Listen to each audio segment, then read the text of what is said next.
Okay, I'll just show you how to delete a mobile from the Bluetooth audio system in this 2017 BMW X6. So from any screen, I'm just going to turn the heater down, otherwise it's going to knock my cameras off. Just put some cool air on them because they'll be overheating. So from any screen, if you go into telephone here, you'll see there contacts, recent contacts and so on.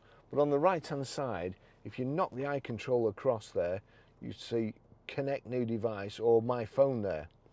Barry's iPhone 13. If I knock it across again, Bluetooth audio, apps, connect device, and off the screen is delete device. So you may not see it. Delete device. That's it, gone.